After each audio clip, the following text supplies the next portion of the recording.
নমস্কার বন্ধুরা, আমি মধুমিতারা সব কিছু গুছিয়ে নিয়ে চলে এসেছি রান্নাঘরে। তার আজকে আমি ছোলা মাখা চাট রান্না করে দেখাবো। আর আজকে ছোলা মাখাটা এমনভাবে তৈরি করে দেখাবো না যে দেখলেই খেতে ইচ্ছে করবে আর আপনাদের সবার জিভে জল চলে আসবে। তা প্রথম থেকে শেষ পর্যন্ত ভিডিওটি দেখতে থাকবেন, আশা করছি খুবই ভালো লাগবে। এই মাখাটার জন্য নিয়েছি আমি এখানে ছোলাটাকে মোটামুটি 10 থেকে 12 ঘন্টা মতো ভিজিয়ে রেখেছিলাম। এই ছোলা মাখাটার জন্য কি কি নিয়েছি বলে দিই। এখানে নিয়েছি আলুটা আমি সিদ্ধ করে নিয়েছি, আর নিয়েছি একটা পাতি লেবু, আর এখানে নিয়েছি টমেটো সস, কোচানো কাঁচা লঙ্কা, কোচানো আদা, হলুদ, বিট নুন, পেঁয়াজ কুচি, নারকেল কুচি, শসা কুচি, নুন, সর্ষের তেল, চাট মশলা, গোটা জিরে, এখানে নিয়েছি লঙ্কা গুঁড়ো, জিরে গুঁড়ো, অল্প একটু গরম মশলা গুঁড়ো, আর নিয়েছি হিং। এই ছোলাটাকে 2 থেকে 3 বার জল পাল্টে পরিষ্কার করে ধুয়ে নিয়েছি। এবার একটা ছাঁকনির মধ্যে ছেঁকে নেব।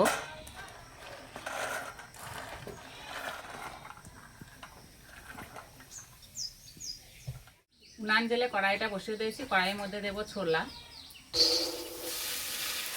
দেব জল, দেব হলুদ গুঁড়ো, অল্প একটু নুন, চাপা দিয়ে সিদ্ধ করে নেব।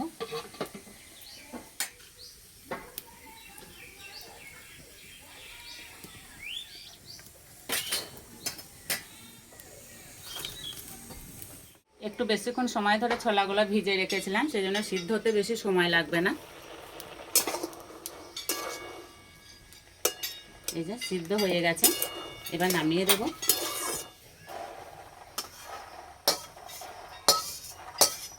ছোলা সেদ্ধ যে জলটা আছে এই জলটা আমি ফেলবো না। এই জিরে গুঁড়ো, লঙ্কা গুঁড়ো আর গরম মশলা গুঁড়োটা একটা বাটির মধ্যে ঢেলে নেব। এবার ছোলা সেদ্ধ জল দিয়ে মশলাটা গুলে নেব।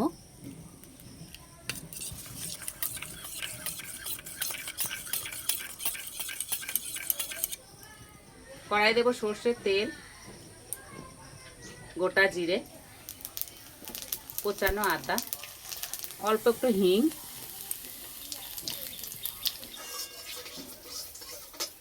গুলে রাখা মশলাটা দিয়ে দেব।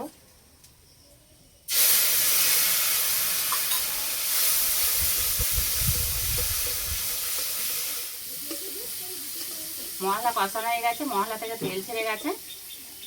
এবার সিদ্ধ করে রাখা ছোলা দিয়ে দেব।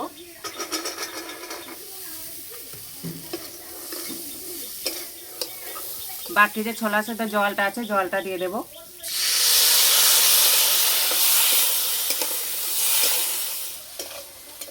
সব জলটা শুকিয়ে ছোলাটা ভালো করে রান্না করে নেব।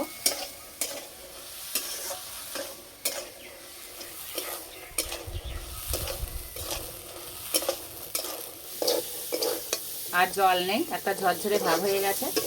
এবার একটা থালার মধ্যে ঢেলে নেব। ভালো করে ঠান্ডা করে নিতে হবে। ঠান্ডা হয়ে গেছে, এবার ছোলার মধ্যে দেব আলু, পেঁয়াজ, শসা, দেব চাট মশলা, নারকেল, কাঁচা লঙ্কা, বিট নুন, সাদা নুন, সিদ্ধ করার সময় নুন দিয়েছিলাম সেই হিসাবে নুন দিতে হবে। এবার দেবো টমেটো সস, লেবুর রস,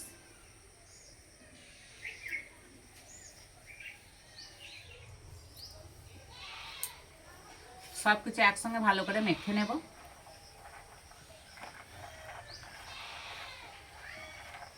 এই যে মাখাচ্ছি এত সুন্দর সেন্ট বেরিয়েছে না, আমার তো জিভে জল চলে এসছে।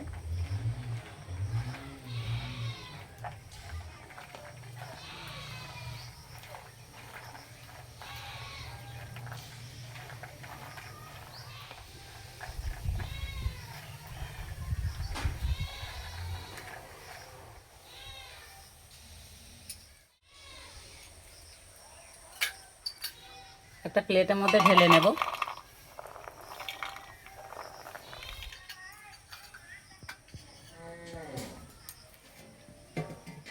খাওয়ার জন্য একদম রেডি হয়ে গেছে। আর আমার সঙ্গে আছে অরিত্র আর সিমিদ্ধা।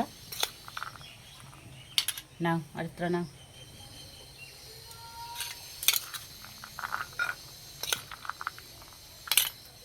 না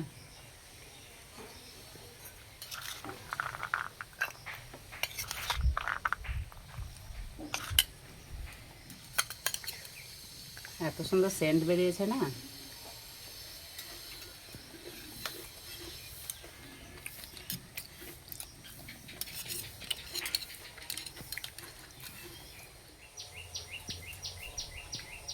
সেটি পুরো বালো ভাজার মতন লাগছে।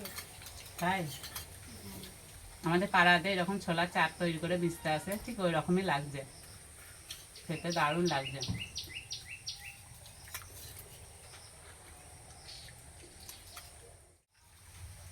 মালগুলো কেমন হয়েছে? ভালো।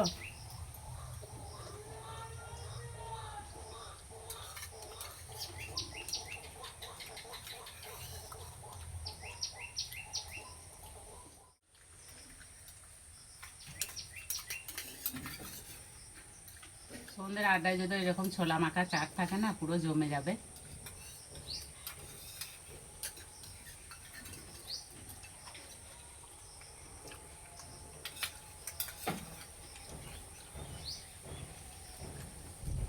এইভাবে তৈরি করে খেয়ে আমাকে কমেন্টে জানাবেন কেমন লেগেছে। তার যে ছোলা মাখা রেসিপিটি ভালো লাগলে বন্ধুদের সঙ্গে শেয়ার করবেন, চ্যানেলটি সাবস্ক্রাইব করবেন। তার যে পর্যন্ত আবার অন্য কোনো রেসিপিতে দেখা হবে। সবাই সুস্থ থাকবেন, ভালো থাকবেন। খেতে দারুণ হয়েছে। নাও স্নিগ্ধা, নাও। আর তো নেবে?